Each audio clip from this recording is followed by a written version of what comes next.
All right, well, thank you everyone for joining us tonight. If you haven't already, make sure that you grab some food. I'm really excited to be having this event with you all. It has been many, many years in the making. Sorry, this mic is just so that we can record, not actually to project my voice, so it looks a little funky, but yeah, this event has been many years in the making with many, many hands on it, many of whom are in this room. So I will just introduce myself. I'm Kaya Hazard. I'm the Oregon Regional Manager for the Surfrider Foundation. And you'll be hearing from a few of those people who have been involved, including Jay Orita with CREST, Denise Loffman, also with CREST, and then Kara Shu from Integral Consulting. So yeah, we'll kick it off from here. Like I said, make sure you grab some food. There's a lot of it. Then we'll just kind of get into the history of this site and provide a bit more context for how this project came to be. We'll go over some of the particulars of the site itself and the parameters that we were designing within for this project.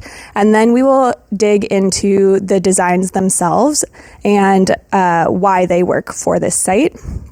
And then we'll have time for questions. And I saw some of you checking out these maps up front. We will have an activity at the end where you'll be able to provide your feedback on a few elements of the project, which are still malleable, which we'll get more into the details of that at the end. So yeah, next slide. So just a few community engagement rules for tonight. Make sure that you are all actively listening to our presenters and that you're respecting the opinions of others and that you keep an open mind as you go through the designs and this project. And I'll pass it to Jay. Good evening, everyone. How good is that food, huh? Excuse me as I finish the final bread bite. My name is Jay Orita. I work for CREST, and I've been very lucky to work on this project and serve the community. Before we get started here on the meat of the presentation, I want to do a little bit of a visualization with you all. So please feel free to keep eating as things go on. It'll be just a couple minutes. I want you to imagine that you're in the Oregon coast, which we are right now. You wake up, it's a Sunday, you don't have work, or maybe you're retired, but the schedule for today is to do absolutely nothing. It's going to be a great day as you walk out the door with your hot coffee, and you see it's going to be a sunny day. Who knows where this is? Shore Sands.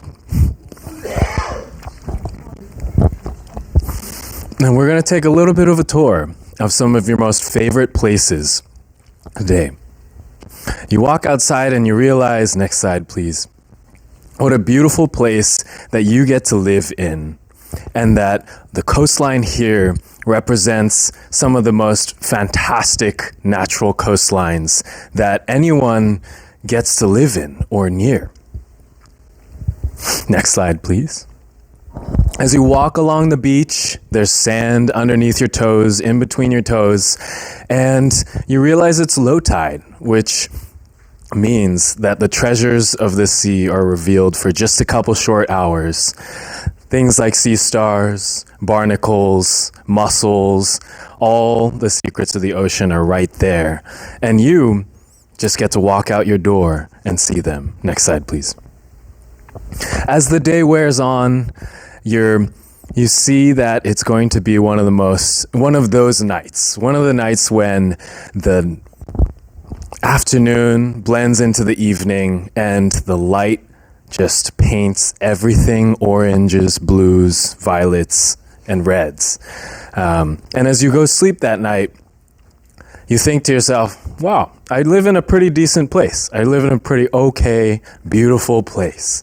And I feel a bit of gratitude for the natural forces that have come to create this coastline, and also for the humans as well that have come before, who are still here today too, to protect the natural beauty of the coastline. Next slide, please. And you go sleep, and it's a fantastic day. Next slide, please. Who has had something like that lately in the nice weather? I see a couple hands, yep. But what if, let's go back for a second. What if you woke up that same day and next slide please, instead of seeing this beautiful coastline, you saw this, which doesn't look bad, right? But what do we see here? We see things like tetrapods. We see hard armoring. We see elements that we don't often see out here in the Oregon coast. This is my hometown. It's in Japan. And what you see here is the picture I took earlier this year. What you don't see here is that all of this was a wide sandy beach full of this beautiful white sand that burned your feet if you went on it in the summertime, but it was just like seaside, just like Cannon Beach. It was this beautiful beach that people came to enjoy the scenery. And one day, a smart guy came along and saw the beach and took up all the sand to make concrete. That's the story of the beach that I grew up on. That red circle is where my grandparents' bed and breakfast is. It's right there in front. And I look at the old pictures and my mom playing in that sand, and I'm like, man, that would have been cool to see that.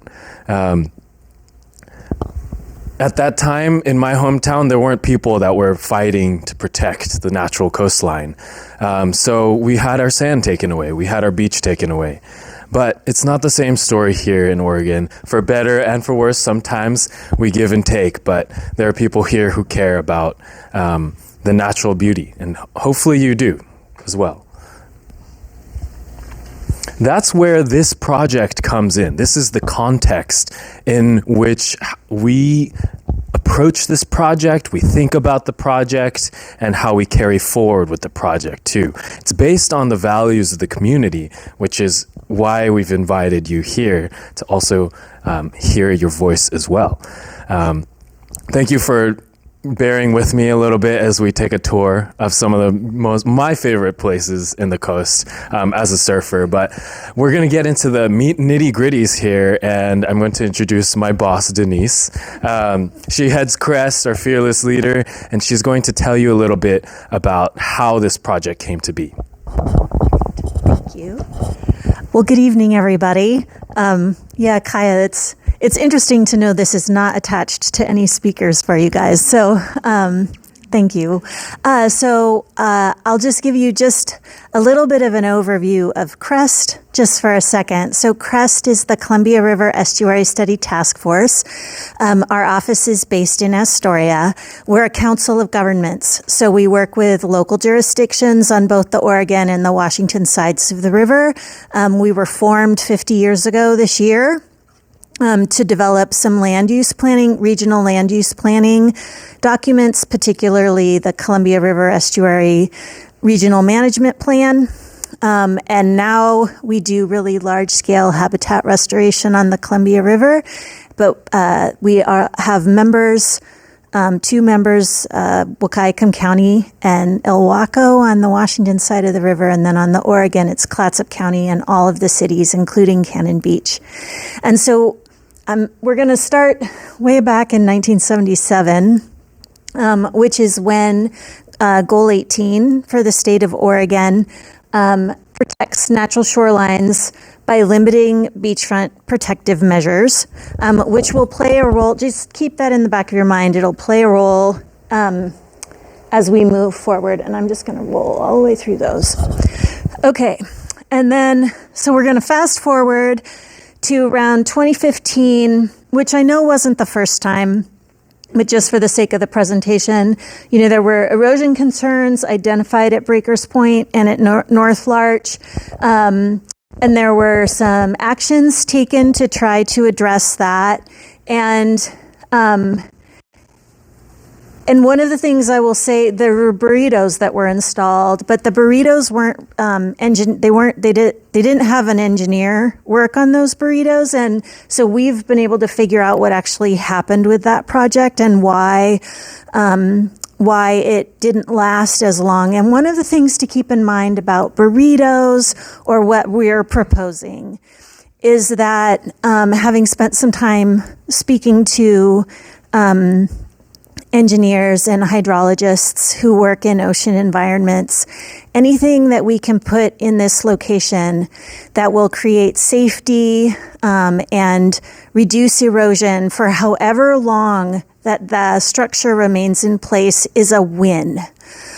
Because the forces, Kara will speak about this, our engineer will speak about this, there's a lot of forces at this location. And so what we're putting together is something that we hope will last for a little while. We don't know how long.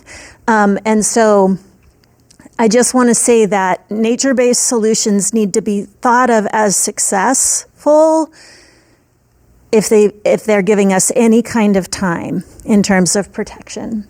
So, and then I think it was in 2019, I was trying to remember, there was the sheet pile application that went before the city and did not move forward. And then a number of people, I think, were instrumental in talking with the city and talking with Breakers Point and the Breakers Point board. And then they came to me and said, could CREST act as a neutral facilitator to move a project forward with the city and Breakers Point that would look at nature-based solutions? And I said, this is what we do all the time, and we're happy to assist, but everybody needs to be willing. Like, we're not trying to drive this project forward. We were really asked to step into a role and to help. And so that's what we've been trying to do. And so it took a long time from 2019 to 2023, and I was doing this work, meeting with the city, chatting with Breakers Point, trying to find funding for this project so that we weren't asking Breakers Point and the city to contribute all of the money for it. And we figured out that we could get some FEMA dollars, some natural hazard mitigation dollars from FEMA through the Oregon Office of Emergency Management. And then we needed a nonprofit partner in order to move those funds, in order to access those funds. And that's where Surfrider stepped in and said, we'd be happy to partner with you. And so we had this partnership. We have a signed MOU between Breakers Point, the city, CREST, and Surfrider. And we were able to move the project forward and start with design in 2023. And now we're at 30% designs, which is what you'll see on the tables. And we will be moving forward to permits at 60%, which we plan to have in September, October. Go ahead. So just wanted to give you a little overview of the site. Kara will speak to it a little bit more, but so Breakers Point is there. Yeah. Can you either scoot back or go to the other side of the screen? Oh, okay. There we go. Perfect. All right. So north side of town, Les Shirley Park, Breakers Point, and we're looking just at the north bank. And here it's super dynamic, right? Because you have the creek flow that's coming in, and then during king tide, large winter storms, and especially the combination of large winter storms and king tides, you have waves coming into the estuary. They're reflected off they can be reflected off the southern seawall. We have some video showing that happening. And then erosion is occurring on the north bank. This is just an aerial of Breakers Point, some residential properties on the east side of Larch. And so that area, like all in here, is where we're hoping to be able to put the project. So let's talk about some parameters. particularly related to the regulatory environment that we find ourselves in, which has made this project challenging. So we have state laws, Goal 18. We cannot build a structural protective, we can't put in riprap. We can't build a seawall. What we build has to be nature-based, and it has to be able to have like movement built into it. It cannot be static, and it cannot reflect wave action. When you're trying to deal with erosion, those are a lot of requirements to apply to a project. And then we have residents, both at Breakers Point, the private property owners, and then we have the city. We have questions about the lifespan, which is why I was talking about how we think about nature-based solutions and how they're successful, and also thoughts about ongoing maintenance, which this project will require ongoing maintenance. And then we have some city land use planning regulations around the project needs to be non-structural. The code it's written into the code that way. It's also in the estuary, and so there's some additional codes that lay on top of that we're gonna need to address. And as I mentioned already, maintenance concerns. So there's a number. We've been trying to build a project that takes all of this into account and that will allow us to move forward through the regulatory environment, because that environment is also going to be challenging. Go ahead, Jay. That's a very good question, is what's even possible? So we'll talk about that a little bit. So we'll talk about what structural protection can look like and what we're not allowed to do. So go ahead and, yeah, there you go. So structural protection is static. It can include riprap, seawalls, and not site specific. So you can just say, at this, we can put riprap in this site, we can put riprap in this site, and nothing is, it can be engineered to the site, but it doesn't need quite as much engineering as what we've been looking at. Keep in mind, we've been working on the designs for this for like 1.5 years now. And so what does nature-based design mean? We are in the dunes. It's very site-specific. You'll see that in the plan set. It's dynamic, meaning it cannot be rigid in nature. We can plant it, and you have to use nature-based like product. So logs and sand and cobble and rocks. So this is where we are, is 2025. We've been meeting with the regulators, we've been meeting with the city, and just trying to tweak the designs in such a way to where we can move through the regulatory environment and move the project forward. The other piece that I just wanted to be really clear about is this project is going to move forward. It's taken a long time to get to this point, and I have a feeling we're going to need some time to get to construction, primarily because the funding landscape has changed, and the FEMA dollars that I had hoped we'd be able to go after, I'm not sure are going to be available, so we're looking for other funding sources, which is going to take a little time. So the FEMA dollars we got were for design, and then what you can do is you can move into and secure construction funds. But right now, Oregon doesn't have any FEMA dollars that they could provide for a project like this. And so right now our goal is to move into permitting to see if we can get the permits, and then to be looking for funding sources in order to move this forward. And so with that, and I'm sorry to set a table that kind of doesn't look incredibly positive, but I think what I've learned with this project, which I've been working on since 2019, is it's a slow one because it's really complicated. The site is complicated.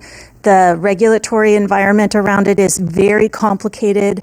The politics around it have been relatively straightforward, But then some of the landowner pieces could also be complicated. And so there's just, it's taking time. I think it will continue to take time. So, and we are really committed to continuing to do our best to move it forward. And with that, Kara's going to come up and talk about the engineering side. Thanks, Denise. Yeah. This is a very strange thing to hold a mic. That doesn't work. So thanks for that great overview of the site. This is going back to the same schematic. One of the first things we were tasked with doing when we started on this project in 2023 was figuring out what's going on. So there's a lot of different physics at this site. We really wanted to dig in and understand what's driving erosion. We pulled all available data, different maps of LiDAR. We looked at profile changes. We took Carol's videos. We looked at everything we could find to understand what's happening at the site, and we also did some modeling analysis. But there's, as Denise mentioned, a lot going on. We have creek flow that comes in. King tides bring water all the way up to the base of this site here. And then we have reflection of waves off of this seawall on the south side. The other piece that I think is important is people, the human element, that access route. People walk down it all the time, and that also furthers erosion down this site. And so some key considerations, Denise hit on most of them, but we wanted to make sure we protect public and private infrastructure, so mitigate against the erosion, but also retain the beach access, make that still a nice sandy beach to use. It's my son's favorite beach to go to because it's like sheltered, so retain that as it is. Next slide. So this is the most engineering slide I'll show, I think, but will you play the video? Thank you, Carol. Again, I've used this video so many times, but this is a video from Breakers Point looking south, and so you're looking across the estuary. There's a seawall over there. This is during a king tide. I'm forgetting the year exactly, but this is during a storm event, and so you can see waves start to break along the shoreline here, coming across, and this is what's really driving the erosion of the site and the scour. So we've coupled this with modeling here. So this is the same look, right? This is Breakers Point looking south, and this red area is where you see that wave-driven erosion. So we see eating out of the toe of the bank that happens, and this looks something like this, right? You see the water line came up to here, and the waves ate at this little toe underneath the grass here. And then subsequently we lose, so it destabilizes the bank, and we have slumping of the bank face. And so what we see continuously is, if you go to the next picture, this turns into, in our next slide, something like this, right? So we have collapse of the bank. When we eat out the toe underneath it, it destabilizes it, and we lose things like big chunks of vegetation, chunks of the road start to fall off. So that action where we have a sort of small amount of erosion at the toe destabilizes the bank and allows for this really significant retreat of the bank on the order of like 2 to 4 feet in a single event. And if we sort of sum that up over a couple of events like we had last winter, that's a very significant retreat of the shoreline backward. Okay, so that's the physics of the site. So the key requirements, and sorry this is small text, I will talk to all of it, but we need something to protect the toe. Sand alone isn't sufficient. We've seen other like the clay burritos lasted for a little while, but still weren't sufficient to really mitigate against that toe erosion. Those also collapsed and retreated 4 feet. Cobble's inappropriate for a few reasons. I'll get to that in a second. And then the other piece of it we learned from the sheet pile wall application, that anything that is sort of exposed in this has to be natural and have sort of minimal impact on the estuary. For goal 18 reasons, it has to be a natural-based design. Other requirements, maintaining beach access. Foot traffic has exacerbated the erosion there, and people on the beach, so something like signage or vegetation to minimize where people walk might be a useful thing to add into this later on. It has to be permittable. And so as Denise highlighted, there's a really quagmire of regulatory things going on here. We're kind of walking a very fine line of what is permittable. It has to be some movement allowed. It cannot reflect waves. It has to be all nature-based. We can't have anything that won't degrade over time. And so this is inherently something that will degrade. the hope is that this lifespan will last as long as the materials, like the wood. But there's a lot of requirements from a permit perspective. And then it has to be, again, least impactful, and most stakeholders, breakers, folks, as well as the city have been interested in the most robust solution we can fit into the regulatory landscape. All right, I'll move to the next slide. So this, in evaluating this and coming up with the design, we did consider a wide range of options. And I put all these on here just to kind of highlight what's possible and what's not. The first one being no action. It is a choice that you can make, not doing anything. With the 2 to 4 feet per year, that starts to require relocation of infrastructure. The stormwater drains already require relocation. Larch Road, gas line, irrigation line, Breakers Point condos eventually. So that's not a great solution, but it is a choice. Sand placement's another option. This is an engineering design from a prior sand placement. I think this is 2015 during the burrito installation. But this was around 7,000 cubic yards of sand that were placed on that bank from dune scraping. So that's no longer a viable source of sand. But I want to highlight, there were at least 3 large placements of sand between 2010 and 2016 that really supplemented the erosion on the bank. So it really mitigated sort of that significant retreat we're sort of seeing now. Another option is the soft protection, so some geotextile with planting. What we've seen, it's not sufficient for multiple years of, it'll last for a year or 2, but as soon as we get a significant wave, tide, storm event, it'll also erode and move the bank backwards. Hard protection is just not permittable and not a viable option. Cobbles have been successful in a lot of Oregon coast, a lot of locations on the Oregon coast. They don't make sense for this particular location because of it's a sandy beach and we want to retain it as a sandy beach, but it's a really small footprint. And so for cobbles to work, they need a large area for dynamic movement to break up the wave action over a large area. This site is so confined and compressed, we don't have that option in this location. So the option we came up with was this natural reinforcement of the toe using woody material, so buried wood, reinforced with some cobble and some sand and some vegetation. So we're throwing all the natural materials at it. Go to the next slide. And so these are all the natural materials that would be involved in this, right? So there's woody material on site. There's a lot. This is a picture from West Shirley Park. So there's big wood pieces that are natural to the system. Sand's obviously natural to the system, and there are cobbles as well in the system. It's not as common, but there are in the river creek. And so the idea is to use all natural native materials and to bury wood in a way, we'll bring up the maps in a little bit, in a woody mesh where we're cross-bracing woody pieces so that we're stabilizing that erosion of the toe. The cobble will be supporting the wood at depth so that it'll stay kind of mostly buried, but it'll add a little bit more reinforcement to that dune toe.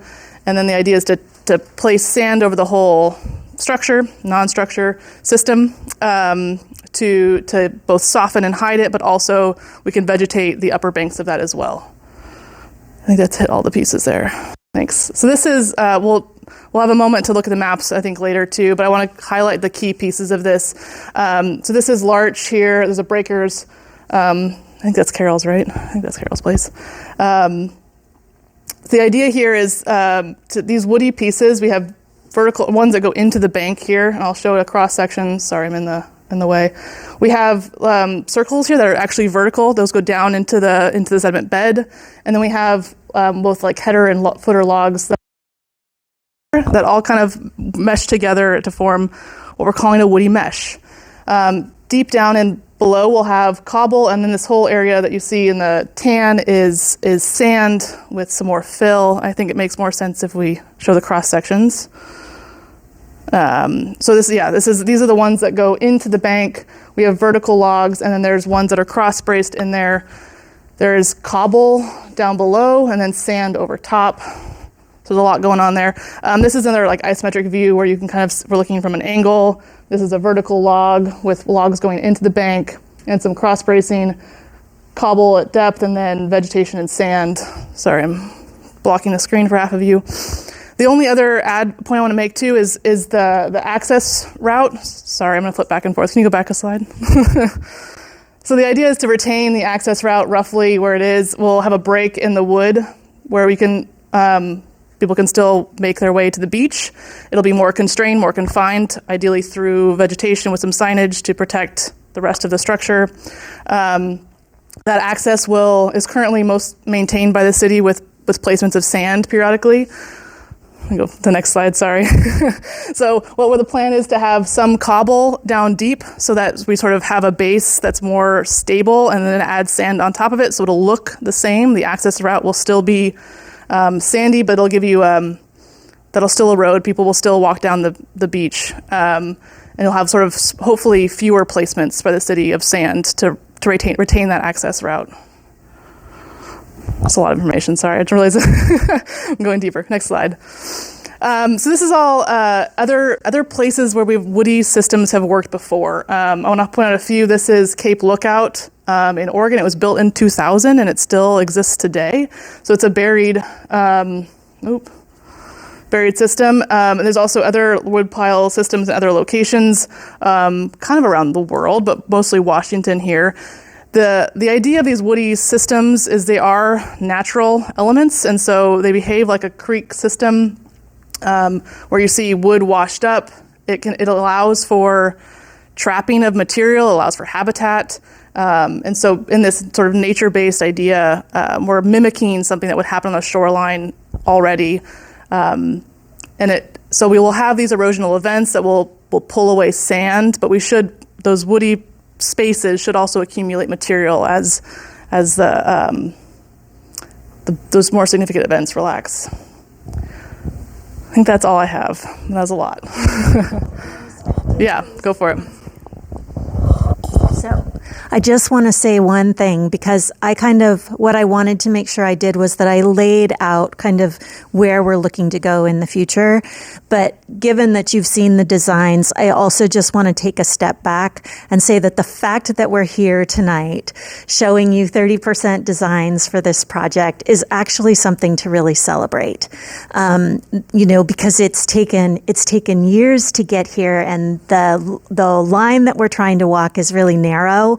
And so, from my perspective as someone who's been moving this along, to be able to have Kara come and present to the community that we have this solution that we believe will work, and now it's a process of getting it on the ground, is something that I think is something to be celebrated, and to be. It's a really positive thing, even as there's challenges coming in the future. I just wanted to take a minute to kind of make that point, because I think we need to take this as a win, because it is. Yeah. Yeah. So we can go ahead and go to the next slide. And I think, so here's some just general FAQs. And so, the lifespan of the system, we get lots of questions about this. And so it really is going to depend on the storms. It's going to depend on, is it big storms with really big king tides? And then it's going to be a question of maintenance. One of the things that'll be really important is that if the sand gets washed away, that we put sand back. There's a similar project that was done in Chinook in Washington, and the sand got washed away and wasn't put back. And then what happens is the logs start to have more movement, and then they kind of will, if you think about something that a mesh that's created, and you start to like you can think about a sweater, and you start to pull that piece of thread, all the thread starts to come apart. And so, the engineers, Integral thinks it would last at least 10 to 15 years as long as we're doing regular maintenance on it. What's the timeline? I wish I could say like I've got a plan, but with the funding question, but our hope really is to implement in 2026 in the fall. So if we have a letter of intent to a funder, if we can move forward with that application and find a little bit more funding, fall 2026 is realistic. It's just going to be a question of funding, and it's also going to be a question of getting it through the state. There'll be federal permitting, and there'll be city permitting. So there's multiple also regulatory processes that we'll be moving through. And then, if there's folks here who are like, what about something similar on my property? I think Kaya would say sign in on the sign-in sheet so you can continue to stay up to date with this project. This is the first project of its kind, not only in Cannon Beach, but on the Oregon coast of this type. We have like the cobble berms, like at Cape Lookout. We have a couple of those, but this is something that's very new, which also makes the regulatory environment a little more challenging because it's the first of its kind. And so the regulators want to be careful. And so I think keeping an eye on what happens here, if this is something that interests you, would be a useful thing to do. All right, next slide. And so we're happy to take questions if anybody has one. That we're going to just invite people, if you want to come up and take a look. There's some maps on the tables. There's some aerial photos. We would be interested in hearing around if you know the site well and you're like, here's some safety concerns we think you should be aware of. We recognize that children like to jump on those dunes and slide down those dunes. We recognize that a lot of people walk around there. We recognize that it's a key access to the beach, to the north end. And so there's access, there's signage. We're thinking about doing some interpretive signage here we think would be useful, and also to help educate the public about where they should be walking and why they need to not be on the dunes in this area and why their children shouldn't be playing on the dunes in this area. And then, as I said, safety concerns. And so you can write, there's sticky notes, so you can write notes. You're welcome to talk to any of us, to pull us aside if you have things you wanted to tell us. I think Kara and Kaya, Jay, and then Jane is also with Integral. So there's a number of us here to chat with. And then also if there's any questions now, I think we'd be happy to answer them. Oh my goodness, there's lots of questions. Why don't we start here and then we'll move to the two at the back. Yes. Let me. So we get it as part of the recording. My name is Lois Moore, and I live on the corner of Antler Road and 5th Street. So I get the view of the creek turning and going out to the ocean. And I've only been here for 6 years, but it's obvious to me that the view has changed. The creek is going wider and wider and wider, and I haven't heard you mention anything about addressing the changes in the flow of the creek. Good question. So creeks move. That's what they do. That's right. And so in terms of, there isn't really a way for us to address the way that the creek is flowing. There's no way for us to like build a wall or to make it like move in a different way or to stop it from what it's doing. And it will do what it's doing now, and then in a year or 2 or 5, it will do something different. And so what we're trying to do is build something that will protect the infrastructure and the buildings, given that the creek will just do its thing. Yeah. What kind of funding sources are you looking to if FEMA is not a possibility? So my hope is that FEMA will actually come back online. I'll come up here since. My hope is that FEMA will come back online in order to go after funds through FEMA, it's this weird catch-22. There has to be an emergency declaration. There has to be a presidential emergency declaration. So the reason we were able to get these funds was because some of the big fires a few years ago, Oregon Emergency Management had a lot of FEMA dollars that were available for lots of different projects across the state.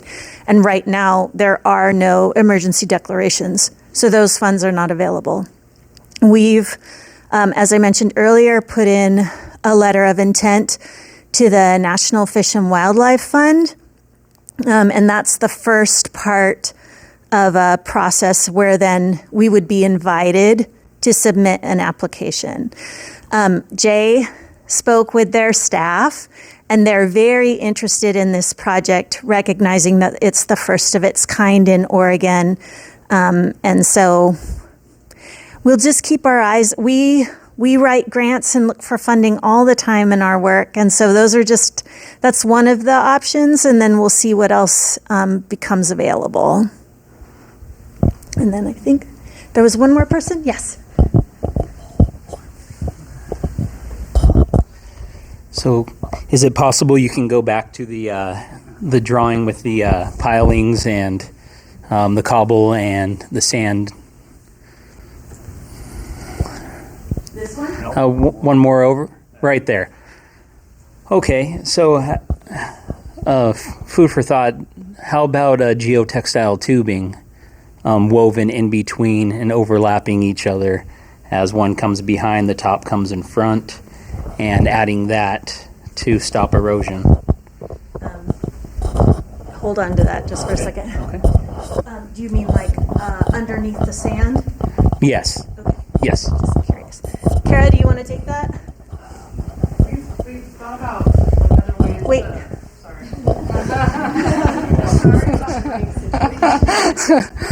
Yeah, I think I understand what you're saying. Like underneath, like over the wood, under the sand. You mind if I go? Yeah, just coming up there. I'm Josh, anyways. I'm the Yeah. property manager. Nice to meet you.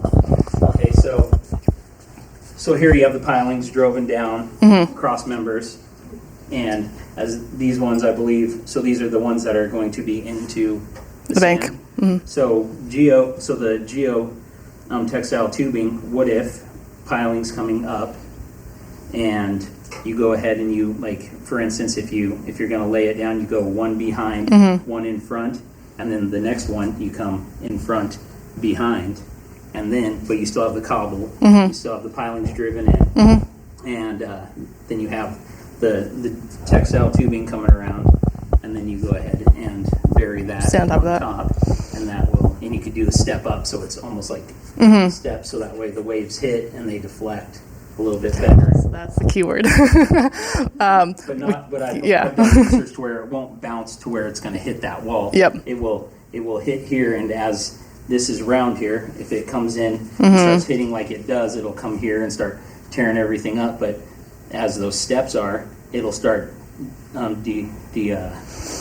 can't know the word for it, but it'll start diffusing, like, or it'll start like coming hard here, and then by the time it comes over here, it'll start slowing back. yeah. So I think So the key with geotextile, I think even the clay burritos today wouldn't necessarily be permittable, which is a whole other can of worms.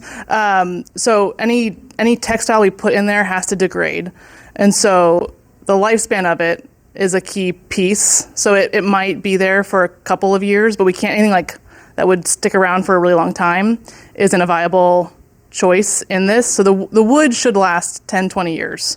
That's the key reason for why wood is the key element in this. Any kind of lashing or textile that we put in there to support it or enhance it will have to degrade. And so either we think about replacing that every couple of years, right? Which might, if in yours, might require excavating sand and replacing it, or we design the system in a way that it can behave and mitigate the erosion without the need of that extra support. So it's an interesting idea, and I think we can play with ways to add in more reinforcement, but there's those constraints on it. Is it has to go away. Okay, what if what if you continued this plan, but on the top you did the weaving to stop, because that sand and those waves brings everything up on here, and then all this right now is sand. There's no grass. And so that would actually kind of hit the waves. The waves would kind of stop and won't be able to come over and push all that sand back over, because there'll be sand on top. I think what we're talking about, this bank is still much higher, right? So like this is down. Can you go to the next slide? This is like, this hill is still much, like we're not talking about, this is all down low, right? Yes. In the toe? So where these are, so where these are, before you cover with sand, there's cobblestone here. You got all your pilings inside there entwined. So what if here per se, we do like another kind of piling form in between those, and then put the, as you call, burrito, Sure, yeah. geotile tubing up in here and weave to where it would be a couple steps here to where it would deflect when that waves come and the water hits here, that it would actually kind of stop so much here and it would just kind of fall back into place. Keep washing everything out and piling back up on top. So my understanding is that the sand that's coming up here is wind-driven sand up top, which is a different process than like water-driven sand. And so if you want to block the sand moving up to the properties. Well, include that in there. Yeah. It would help the waves, because those waves do hit and it pushes, erodes all this, and while it's doing that, it forms piles here of sand, and the wind and everything will just keep bringing it. Gotcha. Do you ever see water up here? Not up. Yeah. Yeah. My understanding is like this scours out and then this collapses more so than stuff being moved up. Because if things were moving up the bank, it wouldn't be as big of a problem, because things fall down and then they get taken out by the river, right? But yeah, we'll look into different geotextiles. I think it's an interesting solution, or interesting choice. I think anything that's rigid and stepped doesn't usually like natural systems. So you're saying we couldn't use that here because it would have to be taken out and replaced over time? It would have to degrade. So like whatever it is, has to be short-term solution, right? Or it's not a bad, like especially as it establishes, I think, especially as the vegetation establishes, right? So like we might include something here just to get the planting to stick, right, early. Yeah. And so something like that makes a lot of sense there. And then once the root structure's there, and as long as it stays in place and doesn't let it collapse, but then to replace that, right, you'd have to dig up all the plants, which doesn't make a whole lot of sense. Okay. But, yeah, I like the idea. It's a creative solution. Yeah. Sorry. One question is, what is, you keep talking about 30%. 30% of what?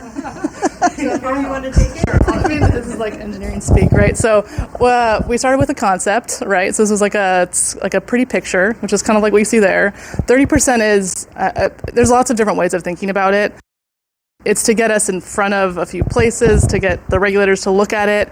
Once we get to kind of the 60% design, it's just an engineering step. So right now, lots of this, we don't have the log sizes, we don't have the cobble sizes, the amount of sand, what kind of sand we pick, the exact placement of things. All of that becomes more important when we submit the permit application. The other big part of it is the maintenance plan. So what does success of this structure look like? When do you need to maintain it? What are the key markers when things start to degrade that you need to then maintain?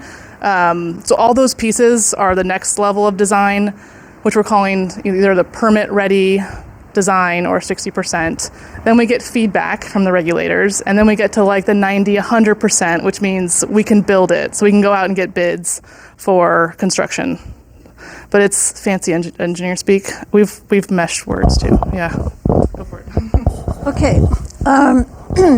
How does it get built? Do you take big equipment down on the beach and you scour the sand to put everything in place, and then where does the sand come from that you put back on top? Yeah, good questions. Okay. Those are good questions and open topics of discussion. We can't use sand from nearby. We have to source that from somewhere else for a lot of different reasons. The plan is to use like a small digger to do most of the work. So nothing crazy huge, but it'll be on site. It'll probably take a couple weeks. That's part of our next level of design.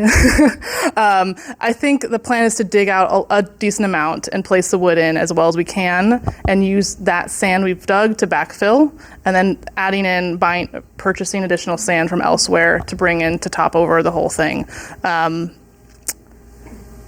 We had some, we don't have them here, but we have some kind of like rough layout of materials and construction routes and things like that. But it would be a small digger would do all the work. Yep. Do you use a pile driver to put those vertical ones in? No, we're not planning to. No. We'll either excavate down and then bury them. I don't think I have those pictures. We'll excavate. Okay. And, yeah.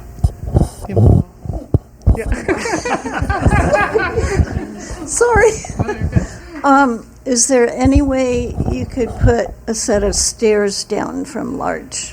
Have you thought about that? We have. That just brings up a whole host of, Denise can answer this one better than I can. So if we go with what we have for access now, which for everybody on the north end and those of you who like to walk the north end is, it's the path down the sand. We need to maintain that. If we try to change the way that access is from Larch down to the beach, that process requires a full review of the city. It will need to go before the design review committee. If we did a brand new access with like stairs, you're going to trigger ADA requirements, which are going to be very difficult to meet at that location, and especially triggering them over the top of a project like this. And so we need to stick with just like the path through the sand, like what's there now. We've asked. And it won't work. It won't work. Yeah. There's no ADA access there if you leave it. But if we change it, if we put in stairs, then we trigger all these requirements. Whereas if we leave it as is and just are like, here's the path down, it hasn't changed in any significant way, then that just moves forward because we're not making any significant changes. Yeah. I saw a hand back there. Is it still up? Okay. Yeah, of course. If you're gonna point to the screen, please use the microphone that looks like it goes nowhere. Can you go back to the previous slide? I'm sure you're all familiar with this area. My concern with the length of the lack of length of the wall is out in here there's another little kind of an outgrowth here. My concern is what's going to keep that water during the at least three king tides we get every year from washing in behind it. Yeah, it's going to turn the corner. Yeah, there's a corner. Yeah. Back in. So this is meant to tie into the bank. Yeah, I know what you're saying. It keeps going and then it keeps back. going. But this, because that's not stopped. Because that would mitigate some of the waves coming in. Yeah, the waves are coming this way mostly, which is bizarre. Well, I know the ocean's over there, but they come off largely off of that seawall. They bounce off the seawall, come back over to our side. Yep. So they're coming this direction. Yeah. More so than not. But my concern is the erosion back behind this fence or this wall. If it's not past that place where the sand goes out. Yeah. Are you guys even concerned? Is that not even a concern? I think I see what you're saying. The intent is to tie this in to the bank so it can't get undermined or things can't go behind it, right? So we don't want it to scour out and suddenly. Exactly. Yep. So it's going to tie in this way, so it'll be almost like a front-facing thing. I think because there's so much space here between the bank and infrastructure, we didn't want to make it too long. But I can review that also. And then the other question is, you're saying that the wall will only be part way up the bank? Mm-hmm. Oh, there again, when those king tides hit, what's going to keep that water from going over the top of the wall and just eroding and washing away whatever's on top? So that, if you go, sorry, this profile, this we'll make sure that this is high enough for the king tides, right? So this will be... Well, the king tides go up almost to the top of that. We've seen them up to the top of that, our bank in front of our condo. Up here. Yeah. We have actually seen those. We've actually seen one wave come over onto our 5th Street. Okay. Or not, Larch. Larch. Okay. Onto Larch. Yeah. Not Do you know when? one. Do you know what date? What was that? Do you know what date Was it was? that was 3 years ago. 2020? This year's king tides didn't. Yeah. Do you know They what weren't date? high enough. Can you give Yeah, me we've a- only seen one in, say, 3 years of the 3 They king came tides. over the top? It came over the top, almost over the bank, and Like there all was the way up to the top of yeah, the and there was a wave that came over onto. If you can give me like the rough date of that, like Okay. maybe like the month and the year, I can look into that one and figure out what's going on. Yeah, my concern is, granted that was probably an anomaly, Yeah. but in general, Yeah. when those king tides come in, they come way up that bank, and I'm not sure. I don't know the Yeah. scale of where this is in relation to the actual height of the bank. Yeah, the intent is that this will go down deep enough so that any scour, like it won't get undermined, right? And this is high enough that you won't get overtopped, or at least not significantly to cause significant erosion. Maybe you have a once in a, like I'll look into that though. If we have, we don't want overtopping very frequently. Right. Yeah. Otherwise, we're just going to be eroding that sand or whatever's on top of that. Yep. Which brings up the third question. We understand that the sand that you want to put on top of that is a heavier grade sand. That is still, Is that being debated or because you don't want it discussed? to be windblown, I assume. Is that the, That's my concern. I Yeah. mean, we get the winds now yeah. where you get sandblasted, Yeah. and if you put bigger sand up there, Yeah. we're going to be replacing our windows. Well, They get pitted with the sand. heavier sand won't be as likely to move though either, right? What's that? Heavier sand won't be as likely to move as much. But we can. Well, the type of winds that we get haven't here at the picked a grain beach. size. Yeah, okay. I mean, ideally it matches, right? Ideally we pull sand from the dune. We can't do that for a lot of reasons. We want it to be like material, right? So it matches what's there. We haven't picked a grain size, but if you're particularly concerned about this, like being. Only concerned about the fact that when we get those, Yeah. and we get some hellacious winds, as you well know, Yeah. and you can see you can see that sand. Yeah. I mean, we have sand on, like that on our decks. Yeah. So, I believe that. I believe you. okay. Yeah, thank you. Thank you. Yeah. We got one more question. Here you go. Thank you.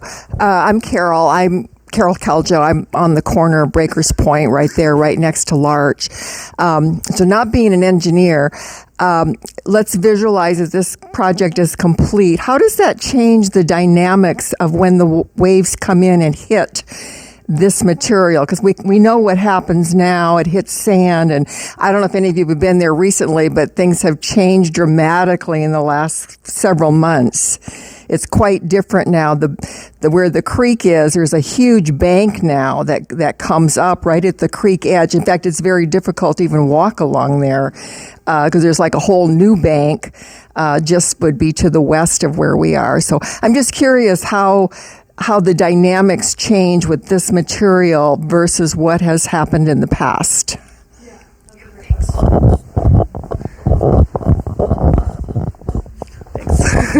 So I think the idea, you'll still have those events, right? Like the winter, like we just had, you'll still have big waves and tides that come together, and that will erode sand, right? We know that won't stick around necessarily during those events, but what you'll end up seeing is then the woody mesh structure.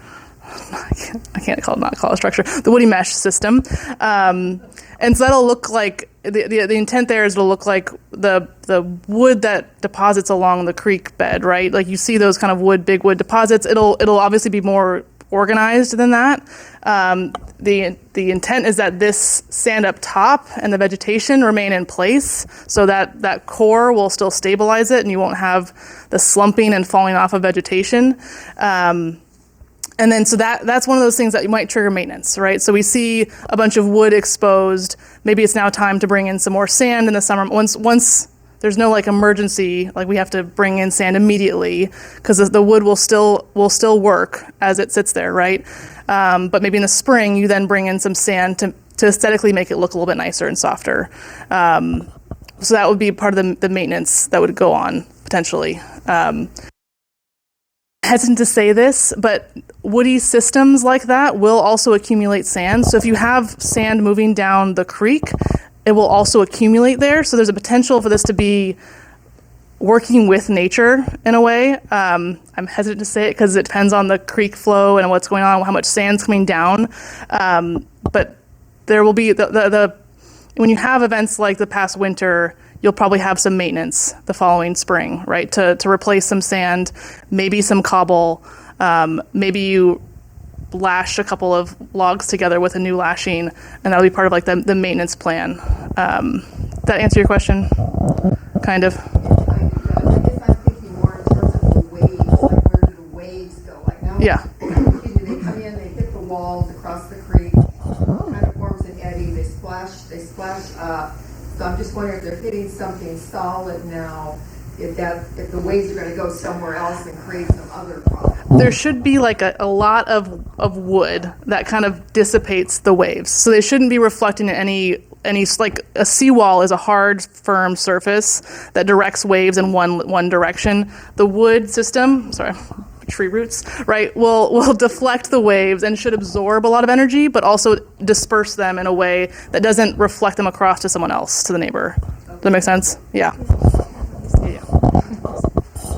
So one of the key pieces on the permitting side is that this structure specifically cannot reflect wave action. It is, if the regulators feel that it does, it won't be permitted. So that's why it's designed the way that it is, which is to absorb, in some ways it's designed to absorb wave action and to disperse it, but not to reflect it like a wall or like riprap would. Yeah. Yeah, okay. We'll do one more question, and then you guys are welcome to take a look. And if there's more questions or suggestions, please grab one of us and we can write some notes. What do you plan to plant on top? Is it European beach grass again? I'll take this one. Fine. Okay. Having gone through the Dune management plan process, I know there's lots of thoughts around vegetation on the dunes. And so the thing to keep in mind is that European beach grass is going to hold the sand in place the best. We know that. The other thing to keep in mind is that we can plant the natives. The native plants can be difficult to get and they don't hold as well. But then there's also a hybrid grown up all on its own along the Oregon coast, because there's some more native dune grasses and then there's European beach grass, and they've combined together to create more of a hybrid. And so we're going to have an easier time sourcing European beach grass. Sourcing the native is very difficult to do. Nurseries simply don't grow it because they're growing on spec. And if we want to hold things in place and reduce maintenance as much as possible, then we're going to want to source vegetation that does a really good job of holding sand in place. I don't know if, okay. So it may not be the answer that you totally wanted, but again, it's a line of walking between native plants. I love native plants. I would love to see native plants here, but we have other goals that are really important, and native plants aren't going to help us reach those goals. Yeah. So, Jay. Wrap up. Yeah. Okay, everybody. Thanks for sitting through and doing a little bit of critical thinking. I know you all probably have a couple more questions. We want your feedback. You know, with all the data collected, with all the modeling we do, it still doesn't completely make up for all of the narrative information and data that is all in your head that we would like to hear. So that's why we've gathered and printed out some expensive pieces of paper for you to draw all over on, for you to put post-its about your notes, your thoughts, even if you have just a narrative. For example, you know, that big overtopping event that one of you mentioned, that's really useful for us. And for then we can be like, oh, tell me more about that overtopping event. How many times does it happen in a year? Does it happen every 5 years or such? Those narrative elements, your experience is very valuable as well to help us build this project. Overall, I want to go over just a quick key points that we've discussed. And, you know, as we work through all of these challenging questions, we want to remind you that the very fact that we've gotten here is a success. And we're going to continue the train. And hopefully you can stay up to date as this project continues, because if we're successful in implementing it and getting it through the permitting, that means that this can benefit a lot of you, maybe you personally, but maybe your friends that also live on the coast and experience erosion issues. So if that is all good to go, we'd love to bring you up and have you check out our maps, as well as if you do need to go, of course we understand, but please come talk to us. Kara, the engineer, and Jane as well. They're here, luckily, driven all the way out from Portland to answer these questions. So I'll see you up here. Yeah. Oh, and if you feel free to take a picture. If you have questions you want to ask us afterwards, we're here for you. One other thing, I don't need my phone for this. Kaya, I want to say thank you. She really organized all of this. And then we have lots of food and we have to-go containers. So if you were like, that pasta was really good, feel free to take some home with you. Thank you all so much for coming. Everything's the same up on the Integral conserving.